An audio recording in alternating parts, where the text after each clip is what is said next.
Hola mis queridos hermanos de la Renovación Carismática, les saluda Sebastián Escudero y para mí es un alto privilegio, un honor haber sido convocado primero por Dios, por el Espíritu Santo y luego en la persona de la hermana Adriana para poder acompañarles en esta formación inicial del segundo nivel y no solamente hoy sino también el sábado que viene.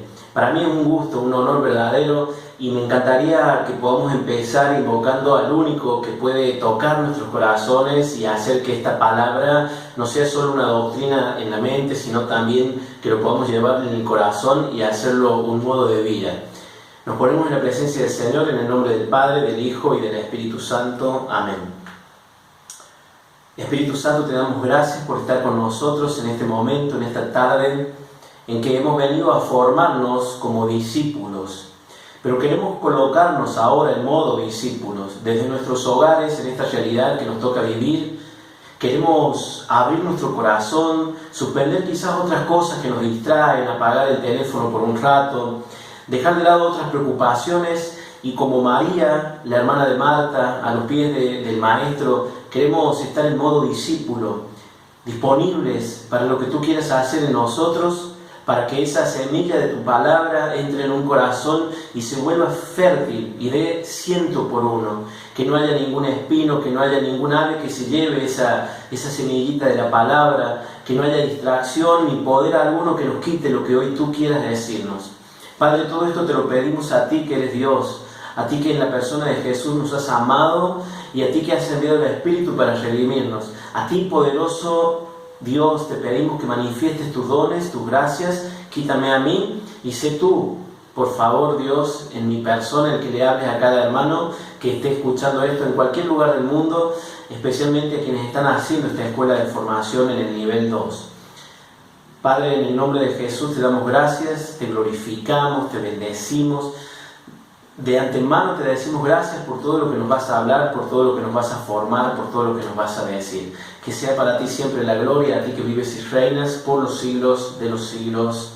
Amén. Bueno, vamos a formarnos en esta primera etapa. Queremos formarnos como discípulos, ese es el tema del que yo quiero hablarte. Y vamos a dividir esta formación en dos partes. Primero vamos a hablar del plan que Jesús tuvo de formar discípulos y cómo lo hizo con una estrategia, un modelo concreto. Y por otro lado vamos a ver las actitudes que debiera tener un auténtico discípulo. Bueno, vamos a empezar entonces con el plan de Jesús. En esta primera parte vamos a hablar del plan de Jesús. Jesús obviamente no era un improvisado, Dios es un Dios de planes. En Jeremías 29:11 dice la Biblia: yo sé muy bien los planes que tengo para ustedes. Dios es un Dios con propósitos, con planes.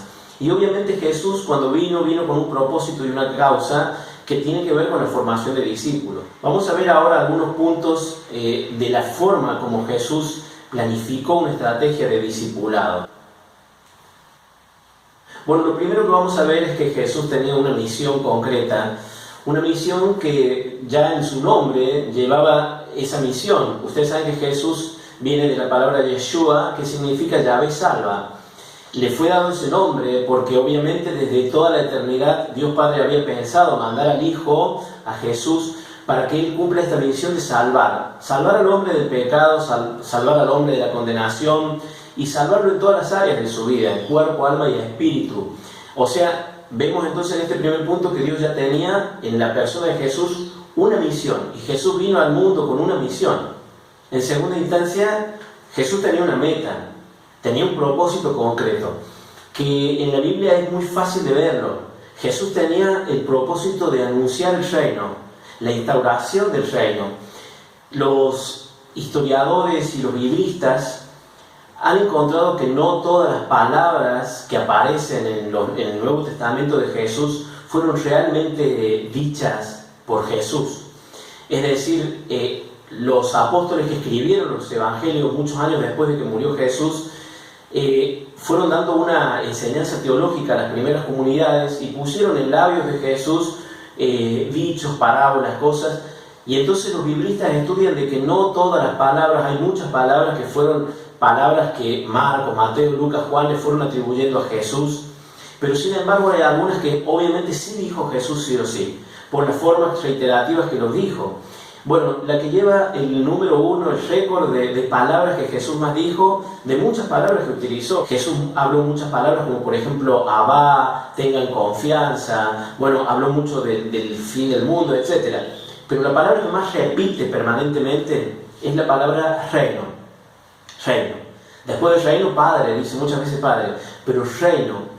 Reino es una palabra que le va a decir de punta a punta, es como que hubiera en él una fijación temática. Empieza diciendo el reino ha llegado, cuando empieza a predicar, después enseña con parábolas, todo eso, todo tiene que ver con el reino para él. Los teólogos le llaman la ipsísima verba Jesum, las mismísimas palabras de Jesús. Si hay una palabra que podemos rescatar que sí o sí dijo Jesús, históricamente, es decir, comprobado científicamente, es la palabra reino, porque la meta de él era instaurar el reino. ¿Qué es el reino? Es la manifestación de la soberanía de Dios en medio nuestro para que vivamos de acuerdo a los estándares de Él, para que hagamos su voluntad y no la nuestra. Jesús vino a eso, a que podamos vivir un reino, pero además es un reino donde hay paz, donde hay amor, es lo que va a ser, es un adelanto de lo que va a ser el reino de los cielos en la vida eterna, que ya se puede vivir acá, sin dolor, sin sufrimiento, sin muerte.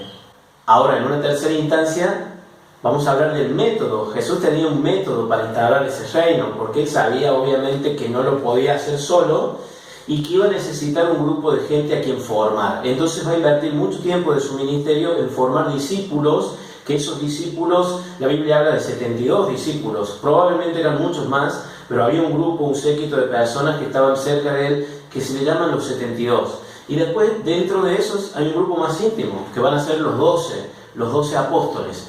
Bueno, Jesús dedicó mucho tiempo en formar a los discípulos. A veces creemos que Jesús pasaba todo el tiempo predicando o haciendo milagros, pero la Biblia dice que estuvo mucho tiempo discipulando a personas para que continúen la obra de él de la instauración del reino.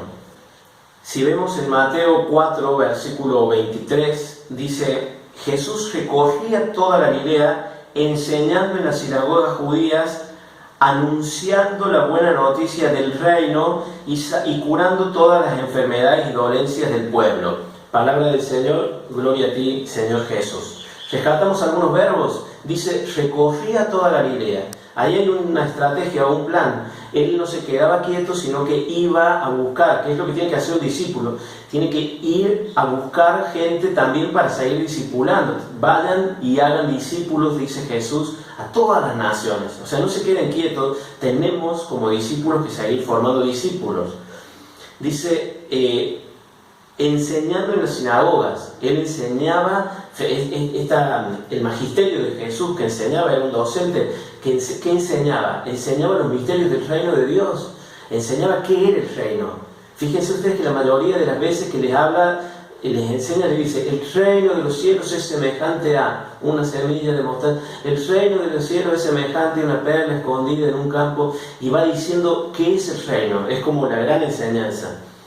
Dice, anunciaba la buena noticia de que había llegado la salvación de Dios, de que Él había venido a traernos una vida eterna, y finalmente dice, curaba las dolencias. Claro, se desprende una cosa de la otra, porque si el reino de Dios que Él viene a traer es a demostrar que ha venido la salvación, que Dios ya no quiere el sufrimiento, la muerte, que es un anticipo de la vida eterna, tenía que demostrarlo con hechos concretos, no solo con palabras. Y por eso sana a los enfermos, por eso resucita muertos, porque lo que quiere demostrar es que el reino ya ha llegado, que ya está presente entre nosotros.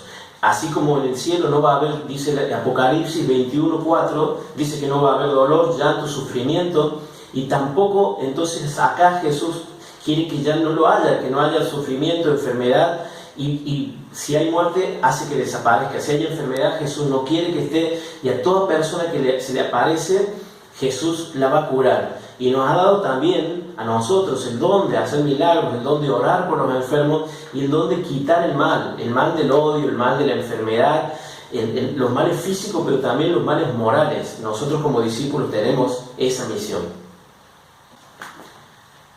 Y finalmente la gran estrategia de Jesús va a ser esta que les decía anteriormente, la de continuar la obra formando discípulos. O sea, esta continuidad de Jesús que hace, porque fíjense que Él no escribió ningún evangelio, Él no escribió su vida, ni escribió lo que tenían que hacer, ni les dijo escriban tal cosa, pero él sabía que en un futuro ellos iban a escribir, que ellos iban a salir a dar la vida por él, que ellos iban a recorrer, que iban a hacer lo mismo que él les mostró. Él les marcó el camino, les marcó el terreno y les dijo lo que tenían que hacer. Bueno, eso habla del plan que tenía Jesús, un plan concreto con un método, una estrategia, que nosotros como discípulos tenemos que hacerlo también. Y por eso estamos formándonos hoy, 2000 años después, para continuar aquella obra de discipulado de Jesús.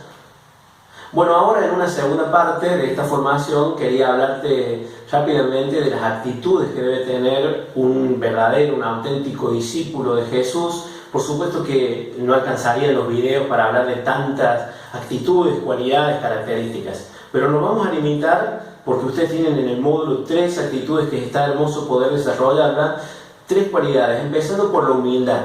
Una actitud primordial de un discípulo es ser humilde. Que la humildad no quiere decir sentirse inferior, porque eso sería autoestima baja, que no tiene nada que ver. Santa Teresita decía que tiene que ver con la contemplación, contemplar quién es verdaderamente Dios, conocerle cada vez más, ¿sí? Conocer su grandeza y su santidad, y por ende conocernos a nosotros, que nosotros frente a la santidad de Dios somos impuros, que no somos nada en comparación con Dios. Eso es la humildad. Y la humildad tiene que ver también con ser conscientes de que sin la gracia de Dios, sin su ayuda, no podemos hacer nada. Esto de no creérnosla, de evitar todo lo que tenga que ver con aplauso o con algo que nos pueda quitarle la gloria a Dios y atribuirnos a nosotros esa gloria, la vana gloria, ¿no? El padre Emiliano Tardif siempre contaba esa anécdota del burrito de Jesús entrando en Jerusalén. Él se sentía un burrito viajando por el mundo, sanando enfermos. Él decía, no es mi obra, es la obra de Dios. Cuando la gente aplaude por un milagro, aplauden a Dios. Si el burrito de Jerusalén se hubiera creído que eran para él los aplausos, cuando lo llevaba a Jesús en la entrada triunfal, se hubiera parado quizás para recibir los aplausos y Jesús se hubiera caído en algún lugar del camino. Ser humilde tiene que ver con eso, saber que somos simplemente instrumentos que hacíamos o hacemos lo que tenemos que hacer simplemente. San Pablo dice en 1 Corintios 4, versículo 1, traten de que la gente los vea como uperetas, es la palabra griega, se traduce como servidores, pero la palabra es upereta, que es una palabra compuesta que significa quiere decir debajo, y ereta quiere decir remar. Son los remadores de la antigüedad. Fíjense ustedes, de los barcos antiguos, de las galeras, que por un hueco iban remando los esclavos abajo, en la parte de abajo. Se acordarán películas como Ben-Hur, por ejemplo, y los de arriba disfrutaban mientras los de abajo remaban, ¿no? Qué tremenda esa imagen. San Pablo dice que tenemos que ser así. Son uperetas. Los que están abajo hacen el trabajo difícil a veces para que los de arriba disfruten.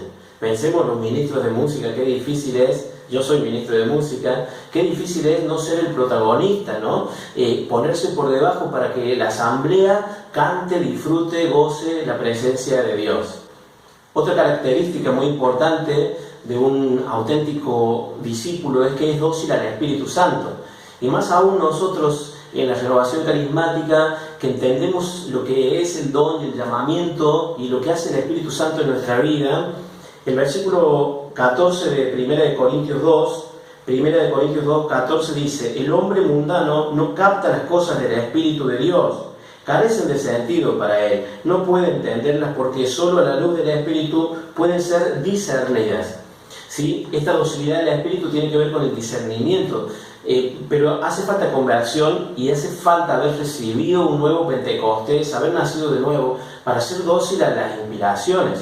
La gente que no está abierta al Espíritu quizás dice, tuve un pensamiento, no sabía qué hacer. En cambio, una persona espiritual entiende que no es solo un pensamiento, es la voz del Espíritu diciéndote lo que tenés que hacer y lo que no tenés que hacer, a dónde tenés que ir y a dónde no tenés que ir, qué tenés que aceptar como invitación y qué es lo que no, etcétera, etcétera.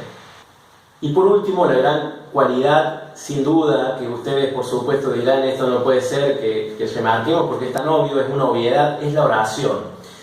Santa Teresita, ustedes tienen ahí en el material, en el módulo, que me encantaría que lo puedan leer, tienen profundizado el pensamiento sobre la oración, ¿no? Una oración que habla de dos características, debe ser es la gratuidad, esto que hemos recibido de Dios, sentir que hemos recibido gratis de Él, y al mismo tiempo, como hemos recibido un amor gratis, tenemos que aprender ella habla del sufrir, igual que San Juan de la Cruz, en la noche oscura del alma, que no siempre tenemos gozo, paz. Lo que San Ignacio de Loyola después dirá que la desolación en los momentos de desierto, que no estamos bien, pero que hay que continuar, hay que devolverle ese amor a Dios que hemos recibido gratis y que a veces se pone en una condición de sufrimiento, de cruz, y eso es lo que nos hace santos, ¿no? Seguir orando a pesar de las dificultades. Y por otro lado habla Santa Teresita del aprendizaje creativo de la oración. Obviamente quienes nos movemos en el Espíritu sabemos que hay tantas maneras de orar y tenemos que dejar al Espíritu que sea creativo dentro nuestro. Es decir, que nos enseñe a orar como tenemos que hacerlo. A veces será hablando, a veces meditando, escuchando la palabra, puede ser contemplativo, puede ser con música, en silencio, con alabanzas, con petición, con acción de gracias, etc. Hay tantas maneras de orar y le tenemos que pedir al Espíritu que cada vez sea más creativo dentro nuestro. Bueno, hermanos queridos, hasta ahí la formación de hoy. Tienen mucho material en el módulo introductorio. Les voy a dejar algunas consignas, un cuestionario de algunas preguntas para que se remitan directamente al módulo 1 y al módulo 2, que ustedes lo tienen ya disponible. Y con estas preguntas le daría cierre a esta formación. No termina con escuchar esto, sino con poder responder estas preguntas. Bueno, le pido a Dios que haya sido de mucha bendición para tu vida y que Él nos cubra con su sangre preciosa en esta tarde, en el nombre del Padre, y del Hijo, y del Espíritu Santo. Amén.